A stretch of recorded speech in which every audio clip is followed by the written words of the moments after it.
मखलूत हुकूमत बनने की सूरत में कांग्रेस आसानी के साथ वज़ारत उज़्मा के ओहदे से दस्तबरदार नहीं होगी। ये इशारा दिया है कांग्रेस के सीनियर लीडर गुलाम नबी आज़ाद ने।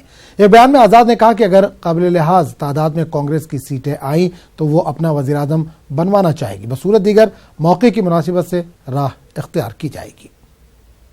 क्लेम क्यों नहीं करें? हमने कल भी यही कहा है कि कंसेंसस अगर कांग्रेस पे बनता है तो जरूर कांग्रेस बनेगी। और सबसे पहले कंसेंसस से पहले भी हम तो प्रयास कर रहे हैं कि कांग्रेस को अपने आप पूर्ण बहुमत मिले।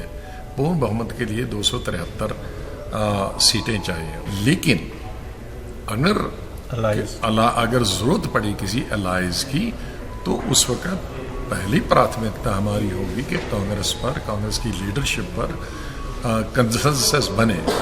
लेकिन अगर कोई रिमोट चांस हुआ कि नहीं बनता है तो उसका ये मतलब थोड़ी कि हम मोदी जी को प्रधानमंत्री बनने देंगे। उस वक्त फिर सोचा जा सकता है कौन होंगे अलायंस। नहीं, अभी तो नंबर देखो, कायदे से सब घटकों को ये देखना पड़ेगा कि 6 महीने के लिए सरकार बनानी है या 5 या 10 साल के लिए बनानी है।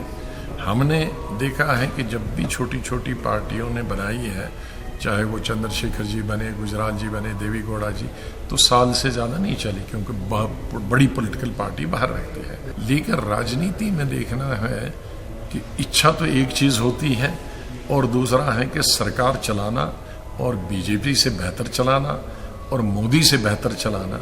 तो अगर अनुभव के आधार पर जाएंगे तो कांग्रेस का 70 साल का अनुभव है, और अगर संख्या के हिसाब जाएंगे तो कांग्रेस का सबसे ज़्यादा संख्या होगी।